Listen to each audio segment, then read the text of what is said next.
And hello again. As my colleagues promised, today we will discuss getting to yes through asking questions. Inexperienced negotiators often think that being heard and stating your point is the most important success factor in negotiations. And so they spend 80% of the conversation reiterating their own statements over and over. For instance, our product is the best. Here's our data and test results. We are the best, don't you see? Let's see if stating your point and defending your own view is really the best course of action to influence and persuade others. As William Ury, the author of Getting to Yes, puts it, to influence someone is to make them change their mind. And how can you change their mind if you don't even know where that mind is?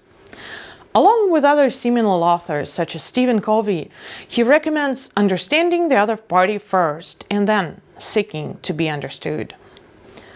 And what's the easiest way to understand the other party? Well, crystal balls aside, it's really through listening. In this episode, we will explore an easy-to-remember framework for asking questions purposefully and systemically, the SPIN model. As you can guess, SPIN is an acronym that stands for situation questions, problem questions, implication questions, and need-payoff questions. Let's say you work at the bank and want to convince a new corporate customer to switch banks and open up a new account with you. So, after some small talk, you start with situation questions. What's the situation like with your current banking service?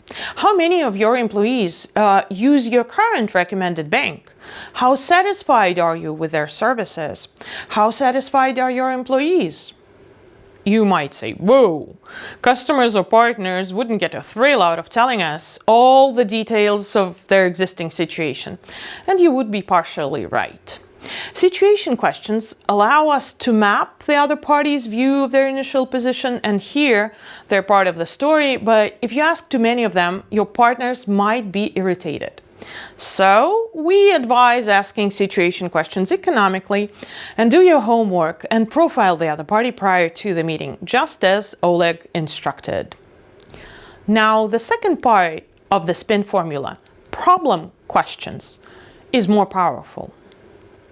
Neil Reckham, the author of the SPIN model, remarks that negotiators ask more problem questions as they become more experienced. It's clear why. Asking the other party about problems, difficulties, or dissatisfactions takes courage. Problem questions, if we go back to our banking example, may sound like this. What problems are you or your staff experiencing with your current bank? What makes your current banking service complicated for your employees? Which parts of their customer service would you like to see improved? Problem questions provide you with raw material out of which deals are made. At this point, you start uncovering explicit and implied needs of the customer and understanding what really brings them to the negotiations table. If you hear phrases, "I'd like a way to cut my banking costs," or "I'm looking for ways to spend less time processing monthly salary payments," or "I need a low-maintenance banking service," bingo! You've uncovered the other party's explicit needs.